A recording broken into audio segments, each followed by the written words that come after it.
This is the Domain Magnet Show, where you'll learn everything you need to know about buying, optimizing, and selling online businesses with your host, Michael Beroslavsky.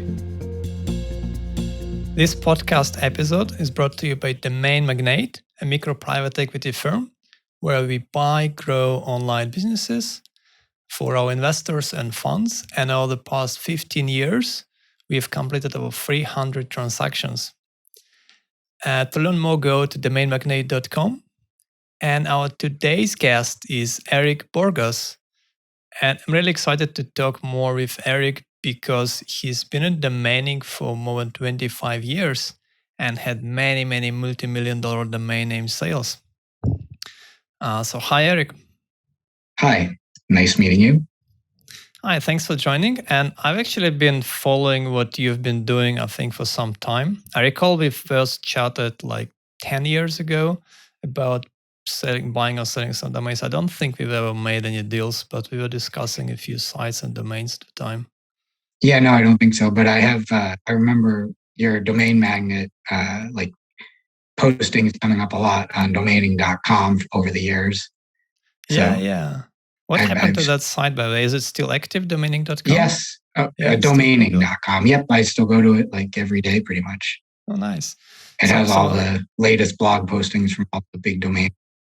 Yeah, so I think I first learned about you when I saw your blog post about selling board.com for $4.5 million. So let's kind of start with that. Tell me more about how did you start a website? How did you grow it? I started domaining back in 1995. And back then, as you know, pretty much all the good names were still available. But they weren't easily available. I used to physically make a list on a piece of paper of domain names that were expired that I thought were going to drop. Like basically, they'd be foreclosed on by Network Solutions back then and taken away because no one paid the bill. And you could tell because they weren't working, and you can look up the date and kind of guess at when they would be taken away. But there's no program to do it like there were now, or no website set up to help you with it. So I just physically just had a list. And I'm on the East Coast, and I get up at like 5 a.m. anyways. And that's when the domains used to be dropped, right around then. So most people in other parts of the country would miss it. And I'd be up at 5 and literally just go down my list and try registering each name. So board.com was one of those big names I got. And I got a lot of other good ones that way. And back then, there was no way to really make money from names unless you wanted to start a real business like Amazon did. But if you just wanted to have some links, there's no affiliate programs, there's no banner ads, that whole system didn't exist. You can make private deals to do things, which is what I did. I started some malls, like I started a mall for inventors to advertise their inventions. At cashflow.com, I started a mall for network marketers, multi-level marketers, and they'd pay like $25 a month to advertise their web page. And most of the time they wouldn't even have a web page. So I'd make one for them for like another $50. And board.com grew out of that I had all these great names just sitting there doing nothing. And back then, domains used to cost $35 a year from Network Solutions. So I was losing a lot of money with maybe 1,000 domains, not using them. So on board.com, I had no plan to make money, but people were always asking me like fun, interesting links on the internet back then, because there was no Google and there was Yahoo, but they were kind of just starting. So I just made a list of links for people who were always asking me, like friends and family. And it was just fun stuff you could do. And I didn't create anything. It was just literally a simple list of links. And because it was such a good name and memorable, it grew over time that it was getting, at the height, it was getting 70,000 visitors a day with no advertising, just from Google. So it started off just with a simple list of links. And then once I started getting a lot of visitors to it, I knew I could make some money. So I started adding new links. And sometimes I would charge these other sites for links because I'd send them so much traffic. A couple of years later, once Google AdSense came along, or once affiliate programs came along, I did ads from ad networks, and then it started really making money. And then once I did that, I decided, why send all these visitors to all these other sites for free or even just paying per click? I should just make my own kind of interesting, fun sites and have it all part of board.com. And at least that would help me with the search engines. So I started creating my own kind of copies of all these other sites, or I started thinking of all these weird ideas. And once I did that, it really, really grew. And at one point, basically like the last 3 years of it in 2004, 5, 6, and 7, 4 years, it was making like $35,000 a month profit. And basically my only costs were hosting. At one point I had like 50 little servers, because back then it was just a mess to deal with managing servers, and they would always be crashing. So I had like 50 little ones. So it wasn't as big a deal if one would go down. They weren't redundant or anything sophisticated like that, but at least my whole site wouldn't crash. And so I was making all this good money, but I still had hardly any money in my bank account. And I decided I should maybe at least try. I had always been into selling domains, so I decided maybe I should try to sell an actual site. So this was the first time I tried doing that through a broker, and they got me an offer after about a year. It started at like $2 million. And then I actually have reached out because the broker didn't find anything for the first couple of months. So I started reaching out to some companies myself. And one of those companies emailed me 6 months later at the same time the broker had an offer for me, and they were interested. And I said, make an offer, and they offered the same 2 million. And eventually over about a week, I had these two companies bidding at the same exact time. And I kept telling them what the others were bidding. And they ended up, one bid like 4 million and one bid 4.5 million. And there's various good things and bad things about the offers. But the biggest thing was, one was a big company and they wanted like 90 days to think it over. Like they were going to pay me a deposit, but it'd be refundable. And the other guy was a non-refundable $500,000 deposit. And I figured even if I don't sell the site, I'd be happy I get $500,000 for free. So I did that, and it eventually closed. And one of the main reasons I was selling it too was because this was in 2007, and I was worried the economy might at some point crash. And that's what happened literally months later. The big recession of 2008 started.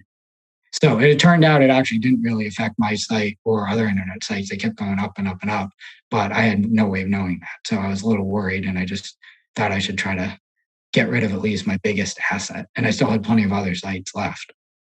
Yeah, so it looks so like that's the story of how I sold board.com. So you sold just at the right time. Like the revenue didn't drop, but if you wanted to sell later, you probably wouldn't have been able to get as much, right? Yeah. The interesting thing is I ended up running the site for like a year for free for the guy because he didn't really know what he was doing, and he was busy with he had some personal problems, and it was almost nothing for me to run it. Pretty much all my time, I mean, as a site developer, you could probably have some insight on this, but back then, I spent all my time adding new stuff to the site.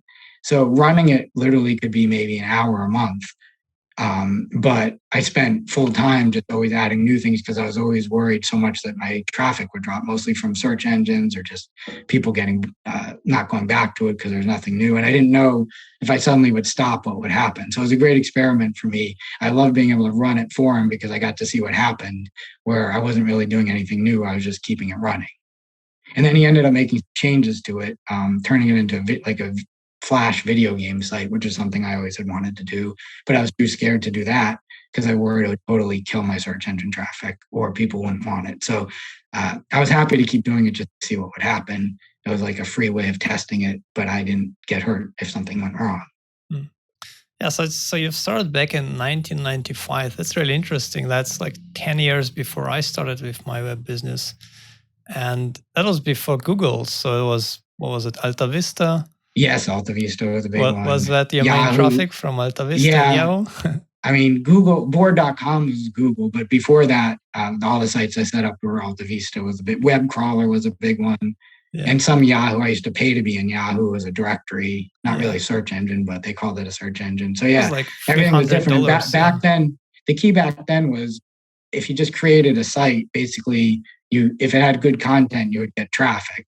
Whereas now Google is totally different. Well, it even changed maybe 10 years ago that it wasn't as easy as just making a simple content site and Google would give you tons of traffic. But now it's even harder because if you have to go to Google, their first like half a page isn't even, even if you're number one, you're not even on the top half of the page. So it's so much harder to get free traffic. And that's what I was good at back then, was creating all these sites and doing SEO, and just it's much more simple and organic back then than it is now. Yeah, it's so difficult to imagine the online traffic without Google those early days. But Yes. the old search engines, I think the algorithms were also quite different. Did you have to build backlinks, or was backlinks not a thing at the time yet? I didn't build them. I had tried various backlink schemes at times with Google, or I mean, not with Google, but to try to get better in Google, and that never seemed to work too much. I read other people were doing it with success, but it didn't help too much for me. Basically, just creating more pages of different content on the same domain. And keywords, yeah. Each page is a lot like a lottery ticket entry in search engines. So that's just what I did. Or I'd create new sites, and it just new sites. I'd get new. Back then, keyword domains were much more important. So I'd get really good domains and just create sites on them, and that would just generate traffic. And I would just stick up, AdSense ads or affiliate links on them. But again, everything changed starting maybe for me at least maybe 10 years ago. It just became so much harder that I would create new sites that were great with great content, and it would just get like one visitor a day sometimes, and it just got very, very frustrating. And I know you're still doing it, and I don't know exactly your secrets on it, but I saw that your page list, you have a bunch of people working for you, just specifically doing SEO, specifically doing content.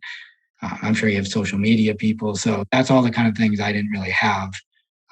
So I know it's possible to do it now, but it's just a whole different game to try to do all that. Yeah, absolutely. SEO is so different now, and we have a team of about 20 people, and also we work with many freelancers. But we don't actually build sites. That's just a very different thing. We only buy and grow businesses. Right. And building is like a completely different set of skills, because it takes like a year until you start getting traction. And what we do is we buy existing sites that already generate revenue, and then we know what to do to grow them, adding more content, optimizing things. That's generally much easier for us. But I think building is hard. Well, that is one thing I tried to back in around 2005 and 2006 before I sold board.com. One of my strategies was I wanted to try kind of doing what you're doing on a smaller scale. I ended up within a matter of a year or two, I bought about 50 to 100 sites, mostly from Flippa, some were from private owners. I just was on a spree, anywhere from like $200 to the biggest was $100,000 for one site, but most were like $1,000. And back then it was like college kids who didn't have full time to work on their projects, but they created something really good and it looked like it would make money, but they just didn't know what to do with it. So they were selling it on Flippa for like $1,000, and it might have been making $2 a month. But what I could do is I could basically copy it and add it to board.com, and anything I added to board.com would automatically get huge traffic as a sublink on board.com. So it was worth it for me to do that as opposed to buying it as an independent, totally separate site. Yeah, I think it was before Flippa also, right? Like, was it SitePoint and Digital Point? Yes, I'm sorry. Yes, it was like it was before they were called, but it was basically Flippa. So the end result of all that, and again, I know what you're doing it somehow is totally different, but when I did this 15 years ago, the end result was I don't think I lost any money, and I maybe made some, but it was just a lot of hassle buying 50 to 100 sites. Yeah. Not necessarily, I wouldn't say I ever got screwed on any of them, or it wasn't a hassle because the sellers were hard to deal with. It's just each one, I'm taking it over, moving it to my server, dealing with figuring out the software, how to run it, figuring out if it's some of them were kind of businesses that had customers, not e-commerce, but various things they were doing.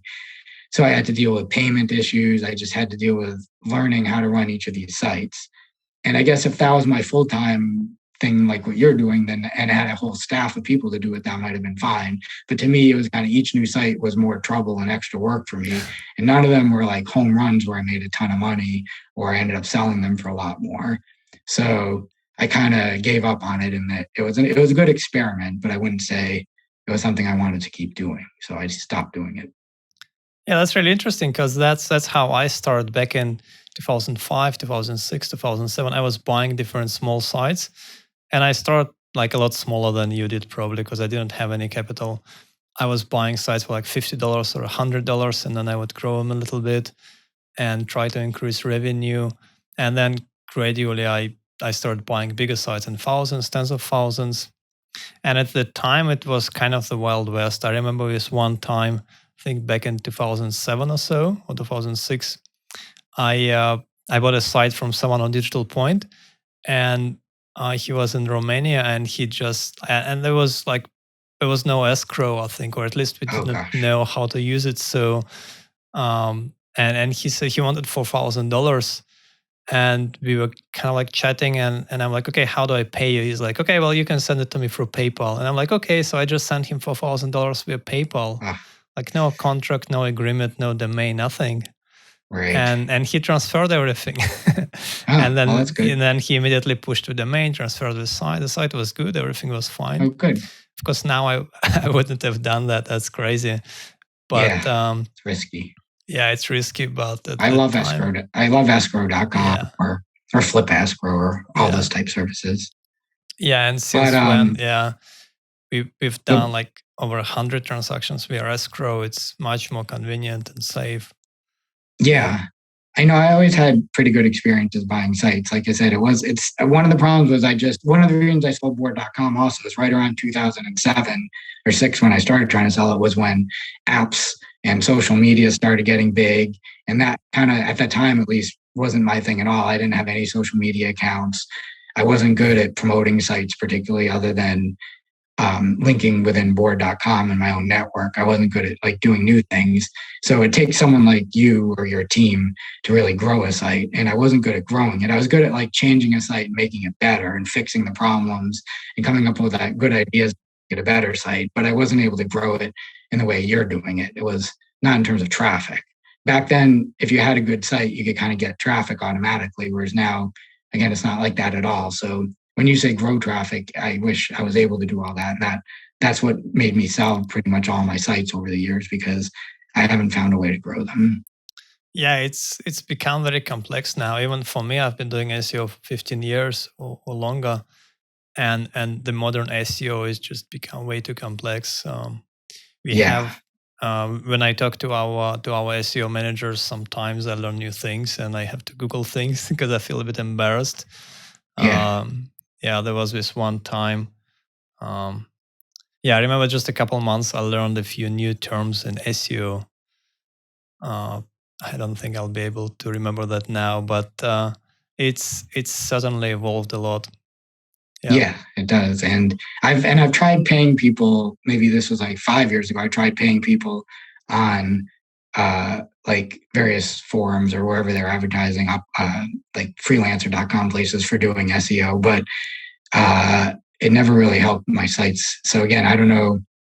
I think it takes doing it at your level, like hiring actual people like full time, or at least they're just working for you and giving them more direction and making sure they're doing it correctly. And the problem was I knew less than what they were doing. So it didn't really help for me to tell them what to do.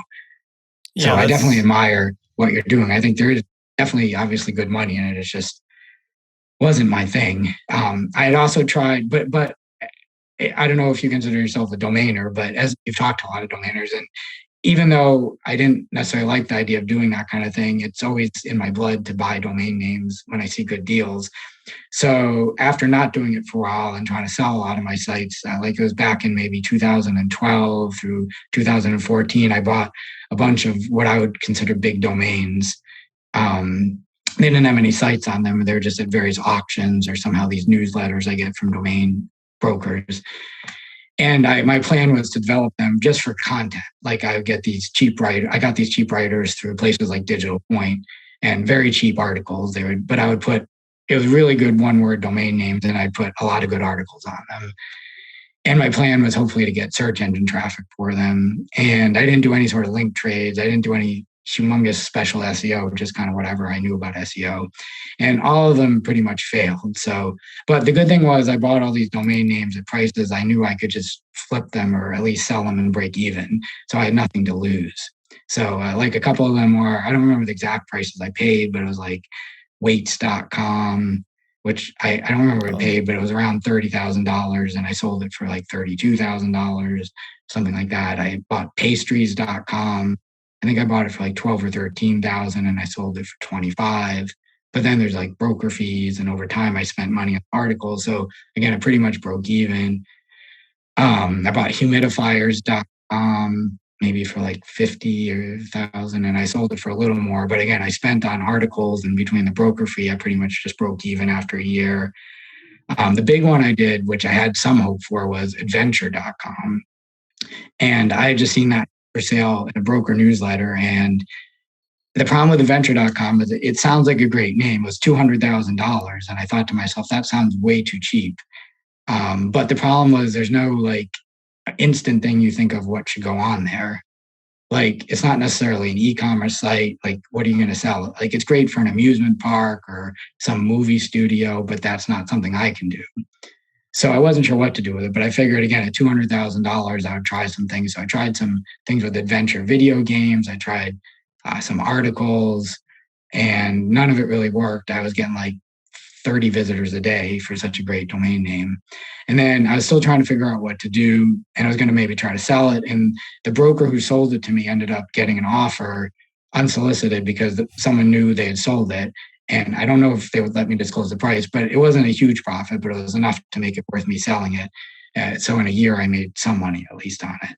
And my main thing with all these is I was happy just to have experimented on it and to try, because I knew I wouldn't lose money on them, or at least I had a gut feeling I could flip them or sell them for what I paid. So overall, I probably broke even other than a little bit of money from adventure.com, but I got it out of my system to try to build a bunch of sites on big domains like that.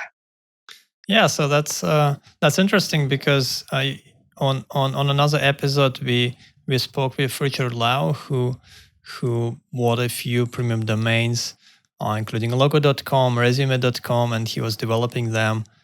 And that's episode 41.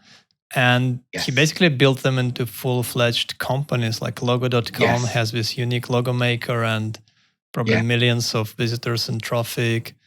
And resume.com is this huge site with these resume builders also. And Exactly. that's a completely different level of development versus like building some articles. Maybe have you looked into partnering with someone to do that?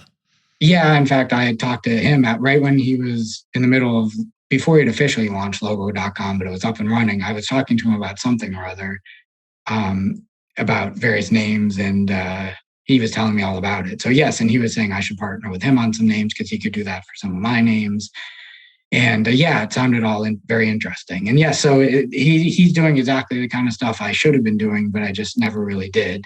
A part of it is some of the domains I bought weren't good for that, like weights.com. It sounds like a great name, but what are you going to do? Sell weights online? I mean, they're heavy to ship. Or pastries.com. Again, pastries are desserts. So it's great if I run a bakery, but I can't really sell pastries very easily online. I mean, people do these things, but it's not easy. So again, our humidifiers.com aren't the easiest thing to get into that business and sell them online. So they're all great names for someone, but it wasn't an easy thing to do. Logo.com is great because it's virtual. So he's just creating virtual logos, or I know they offer as a service. People, they use AI, but you could probably, many places have people from like freelancer.com create them and they sub it out, but all of it is still somewhat virtual. So something like that is much more my kind of thing, which is why I like board.com. And after I sold board.com, I started dumb.com, which is a name I had owned but hadn't used. But I figured I knew so much about that whole space of being bored and stupid, silly joke type stuff that I might as well try the same thing on dumb.com. And I ended up getting that to get 10,000 visitors a day. But that was right before Google started changing, and it made it a lot harder. But anyway, that does lead me into what I've been doing right now, literally as of this month. I did realize exactly what you said, that the only way to make money out of buying a good name like that at this point in domains is to start a real site on it, which is something I hadn't really done in the last 10 years at least. So I bought yachts.com. Yeah. And the story about that is I was looking for the last 4 or 5 years. I've been looking at starting various businesses online, kind of like flipping domain names, maybe even being a domain name broker, just all sorts of things with artificial intelligence. And all these things are great. But after like big domain sales and board.com, and at one point I had 9,000 .com domains, doing smaller scale things like that weren't the potential to really make any big money. And I mean, the thing I tried, I saw one of your interviews was about funnels. So I even for a month or two got into that business, and I started creating some funnels and a site for creating free funnels for people. But again, it's just not my thing. And I know people are making lots of money doing it, but it's just not something I'm very good at. And funnels are great if you're selling something and you can your websites could use funnels, maybe some of them. And I totally believe in it, but I didn't have anything that I could build a funnel for. So anyways, I spent a bunch of years trying all these various things, and there was hardly any money in them for me. So I decided I need to try to do something bigger. And I thought maybe I could open a domain brokerage, since at least that's a good business for me because I have experience with that. But it's not something I really want to do, but at least I could do it. So I was looking at all these domains for sale more than usual to try to get pricing on like what the current market is for domains and what people are asking. And I made this huge list of domains for sale, various businesses like drains.com is for sale for $30,000. And I thought, well, maybe I could start some sort of nationwide drain cleaning business. And there's a zillion of them, but having drains.com would maybe somehow with an internet version make it better. Or a house cleaning business that I think was housecleaners.com was available or something like that for like $20,000. I was looking at all these names, but again, they weren't really anything I'm into. So, and I have bought names before that I'm not into. Like I got into the flower business. Cheapflowers.com was a site I started, and I wasn't into flowers at all.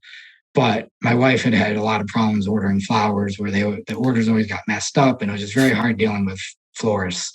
And that's a whole other story. I ended up buying 2 retail florists in California because in order to get in the online floral business, you basically have to be part of these networks of flower stores. And to do that, you have to own a flower store. Back then you did. They weren't, the companies like that weren't into being virtual back in 2002. So I ended up buying 2 retail florists just to get in the online florist business. So even though I like to keep it virtual, I'm a little bit open to something like that. But anyways, so to get into yachts.com, I saw all these names for sale that I thought, well, maybe I could buy. And yachts.com was one of them, but there was no asking price. And you might probably feel the same way, that if there's no asking price, it's very hard to picture in your head, like to build a business around it. Like if you're going to make money on it, what am I going to do with it? Like if it was for sale for $20,000, I would say to myself, well, that's amazing. I should just buy it. Or if it's for sale for $2 million, I would never do anything with it. But with no asking price, I figured I couldn't hurt to email a guy. And it was a big domain company, so I knew it wasn't some guy who didn't know the value of it. And the other biggest problem is I don't know anything about yachts. I've never been on a yacht. I don't particularly like boats. I don't get seasick or anything, but the biggest boats I've been on are ferry boats to islands or a rowboat or 2 in my life. So to own the best name in the boating business seemed a little far-fetched, but I figured it couldn't hurt to email the guy. And so I was looking at all these other names, and to me, I was looking at names like drains.com and house cleaning names, and those are good, but they don't necessarily add a lot of value to a business. Like if I was already in that business, it's great, but starting a new business, something like yachts.com, where it's all about image, all about being fancy, having the best domain name in the business makes actually a lot of added value there, or at least in my opinion. So I kept thinking to myself, I should really try to get this name. So I go through this whole process of emailing him and making a couple of offers, and I started at $20,000. And it ended up, basically, I made an offer of $250,000, even though I still had no idea what I was going to do with the site. But at that point, as you might know, like you get into the buying frenzy where I just want it. And so he had said he had an offer recently for $600,000, but it fell through for COVID. Wow. And he wanted like mid 5-figure range. So I was thinking it could just be all sales tactics. I have no idea, but it sounded real. So anyways, I offered $250,000. He countered with $350,000, and I just took it. So this is all a couple of weeks ago. And my plan was possibly to be in the yacht brokerage business, because that's the ideal way to use yachts.com as a premium name on a yacht brokerage business where you buy and sell yachts. Just like if a real estate brokerage was realestate.com or houses.com, they'd probably have a killer start at whatever business they're trying to do. So that was sort of my backup plan. But on the other hand, that the thought of being a boat broker, like I don't want to do it personally. And I don't really, you can't just open one office because boats are worldwide or even at least nationwide. So you have to have this plan then to have a boat brokerage office in every city that has boats. And especially the fact that I know nothing about boats or even like how to deal with boat brokers would make it pretty hard. So I could partner. I did find some places I could maybe partner with, but I would get leads of people buying and wanting to buy a boat or sell it, and I'd get a commission, like a 20% commission. So that was a part of the plan. But I started looking into other things, like possibly there's some businesses that do what Airbnb does and like Uber type things where boat owners rent out boats themselves through an app through this business. So that was one way of doing it. So for right now, I settled on yacht charters, which is basically people just renting boats where there's a captain and a crew and fancy food, and they are attentive to your every need. And it's not a low cost thing. It's like $30,000 for a week or even $100,000 for a week on a yacht with a crew. But it's much easier than actually buying or selling a big yacht, because just like with a mansion, to buy and sell mansions, it could take years, or it just takes a lot especially if you're not in the business. So right now I'm working on setting up that site. I have a deal with a boat charter brokerage where I get like half their commission if I refer people to them, and they handle everything. They'll call the people and handle all the bookings and everything. I just basically am generating leads for them. Okay, very interesting. So you bought yachts.com for $350,000 actually Yes. a couple of weeks ago. Yes. And I just looked at it now, and I see you have a few articles up, and it's a small, probably WordPress site. Yes. And then what's your plan moving forward? Do you plan to add more content? Just keep it a content site? So no, well, it's more than a content site in the sense that now I have a form on every page for people to fill out. That if they're interested in a trip. So my content is basically articles about various destinations like the Bahamas, Sicily, Greece, all these places. And then there's a form at the bottom for them to fill out if they want to get more information about booking a trip there, or not the plane fare, but the yacht part.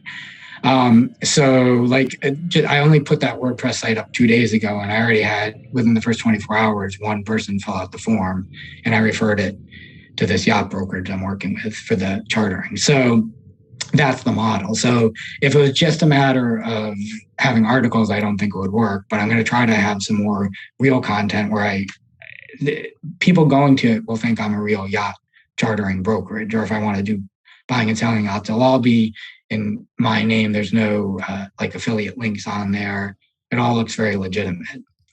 So even though I'm physically not doing the work myself, but I do plan to add a lot more content in terms of trying to get it in the search engines. And I'm also going to hopefully be adding about 2,000 or 3,000 boat charter listings where it shows the picture of the boat and the description and the pricing, kind of like a real estate site would have real estate listings. Yeah, it's also it's a local business, right? So you probably have to target specific location, or just all of them? Well, I'm targeting all of them. The good thing is a lot of yacht charter brokerages and people who buy and sell yachts do it worldwide. The big ones all do it worldwide. So there are a lot of local ones. Like if you just want to do Martha's Vineyard, there's a lot of ones that do just Martha's Vineyard, but luckily I don't have to deal with that because I'm dealing with the bigger ones. So, because like the lead I generated so far was for in Europe. They wanted to travel in Europe. So even though I'm in America, so it's not the kind of thing where it would make sense to do it. With the yachts, such a good name, it would be a waste to do it anywhere locally or even just in the United States. It has to be something worldwide. And just from a search engine's point of view, it gives me a lot more content to be able to use. Yeah, so that's really interesting. So it's a new business you are starting, and the plan is to generate more content, generate leads basically, and then sell them, and just turn it into a big content site. Yeah. Yeah. I mean, again, it's a content site, but from the customer's point of view, or visitor's point of view, I want them to think of it as a real business. So they don't know they're getting handed off to someone else. I mean, it is generating leads, but the point is to use the yachts.com name.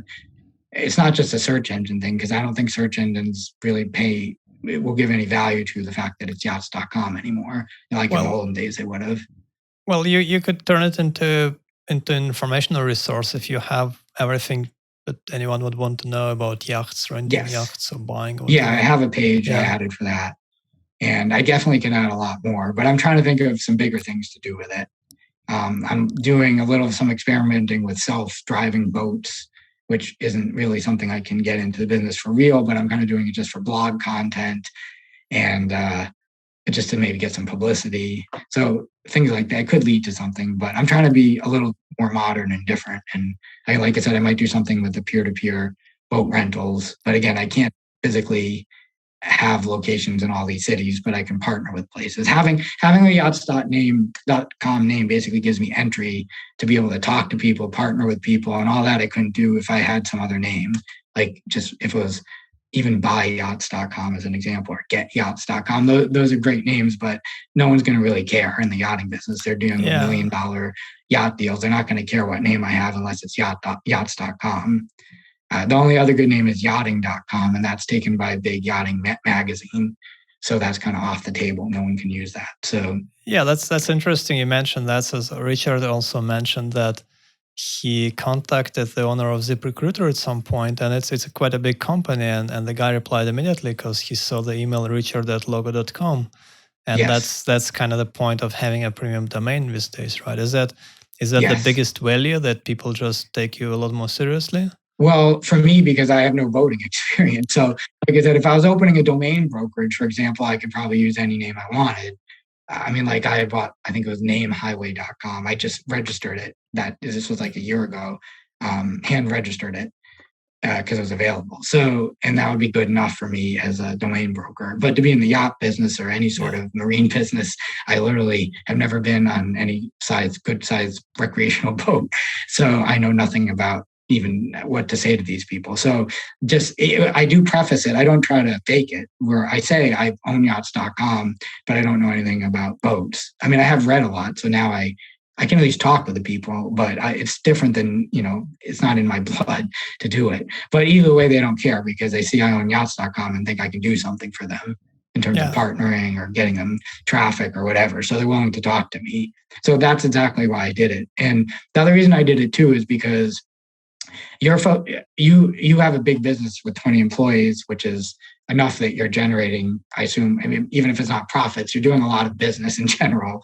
But like I said, I was doing a lot of small things, and my only problem, it's hard to do something big from scratch. So I figured the only way I'm going to do anything big is just to buy a big domain name. And even if I don't know what to do, it's going to force me just to figure it out because there are a bunch of possibilities with it. So that's what I did. So I'm not sure exactly what the grand plan is, but I'm just going to do anything that can make money. So it's definitely more than a content site. My plan is to make it bigger, but yet try to be as virtual as possible. Yeah, that's an interesting approach. So I'm curious to talk to you a little bit more about the world of domaining. And you've been in it for quite a bit longer than I have. I initially got into it around 2006, 2007. And at the time, it was quite an exciting time because prices were just going up like crazy, especially for short domains. The 4-letter domains all got registered and bought out at the time. And then suddenly the price jumped from like $8 registration fee to like $65 in a month. But then things just cooled off after a year or two, and the crisis hit. Now there was just no way to make money in domaining anymore, so I kind of stopped being involved. And I think a similar thing happened back in like 2016 or 17 or so. That there was an upswing, and then it just cooled off. And what do you think right now? Is there a way to make money domaining for people that don't come with like millions of dollars, but are just come with limited amount of time? Well, that's a good question. So when I was looking to possibly start a domain brokerage, actually my first thought, what really happened was I still have like 300 or 400 names for sale, and maybe only 10 or 20 of them are really good brokerage quality ones, but they're all generally pretty good. And all I've done to sell those and all my other domains in the past was just get incoming leads. I never did any sales myself. I would have brokers take some names, but basically that would be maybe my top 5 or 10 names at any time. I maybe used 10 brokers over 10 years for like 10 names. So it wasn't a standard thing where I just hand my names to broker, and not because I didn't want to, just because I didn't really get offers, or they weren't, yachts.com, any broker would take, but other names, they just didn't seem that interested in, or they didn't solicit me. So anyways, it occurred to me that maybe this is about 2 months ago, I should start trying to sell my own names. And if that did well, then I could maybe broker them for other people. So that was my general idea of starting a brokerage, that I should, if someone wanted to start a brokerage like you did, if you wanted to, then if someone gave you 300 names for sale like I have, you'd be ecstatic. So why not do it for myself? I'm my own best customer. So anyways, I started working on trying to sell my names, and that at the same time I was looking at the prices of other names, which led me to yachts.com. So I never actually sold any because I just started the process. But one thing I did is I hand registered about 200 names for like $9 each through GoDaddy.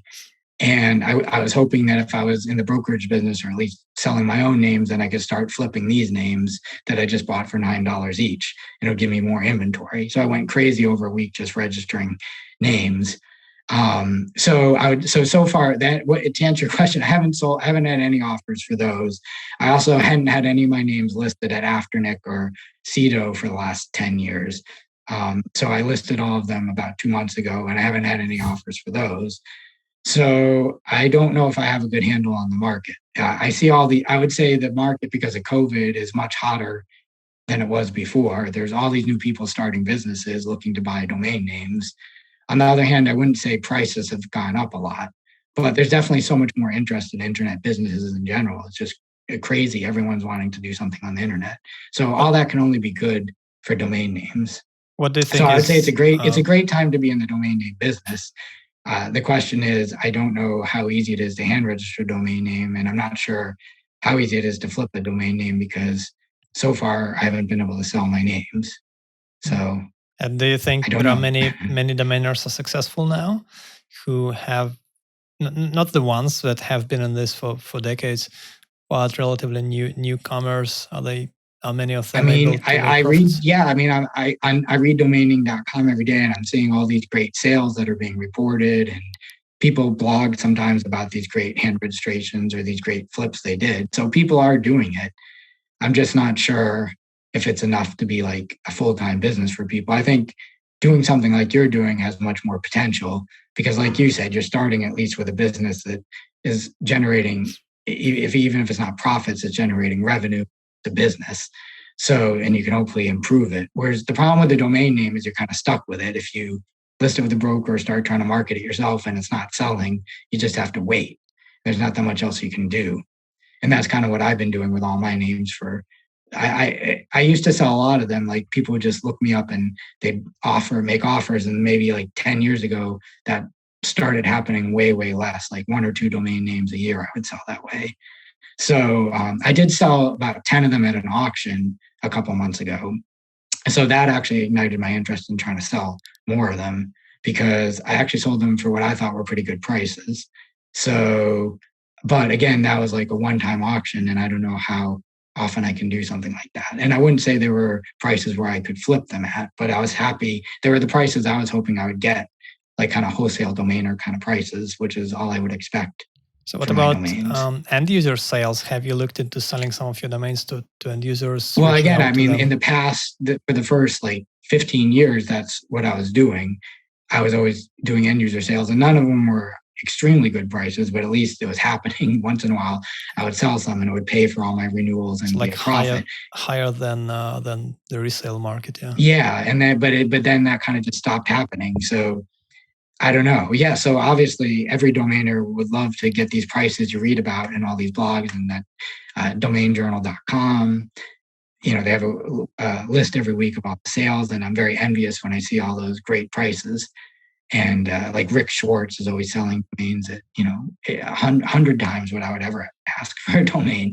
So I see all that and want to do it, but I just haven't really found a great way to do it. And again, I was kind of starting to try to get into that business, but yachts.com came along, and that's much more something, I think, doing something with one big domain, or even if I could do it one big domain, then I could maybe, like you, start doing it as a real business and do one after the other. And I know you're not starting from scratch, but it's the same kind of system that once you have a system that works for one domain or one business of a domain, you can keep doing more and more and make a real business out of it. And that's ideally. Have you considered acquiring an existing business, acquiring a profitable business? Yeah, I just worry. I mean, again, you have a good system. I read how you do your due diligence, and you had a blog post posting about that, a podcast, but I just worry too much to do a big deal. Again, I could buy a site for $1,000 or maybe even $10,000 because I am a good with servers and the programming end of it and hiring people to fix it if there's problems. But anything over that, I just worry too much that something will go wrong, or not that the seller was doing anything dishonest, but just like the business will evaporate once I buy it. Or maybe something I do will screw it up and the business will evaporate. So I think it's a great business, but unless I hired a bunch of people to help me do it, I wouldn't want to just really try it myself. And you mentioned cheap flowers, cheapflowers.com. So what happened to that? You rented a couple of floors, you built a business. How long ago was that? So over the years, I was making money for like, the florist never made money. I was losing money up to probably $4,000 or $5,000 a month total on those. But I was making maybe $7,000 or $8,000 a month on the cheapflowers.com website for the first like 10 years. And then I ended up closing the retail florist because I was losing too much money. And by then you could be part of these floral networks without owning a florist because they got with the times and didn't require that anymore. So I closed the retail florist. And then for a couple of years, I was just breaking even with cheapflowers.com. So the problem was all Google, that I used to get all this free traffic from Google, and over the years, it would just get lower and lower. And I had 2 full-time customer service people, one who would work like days and one nights and weekends.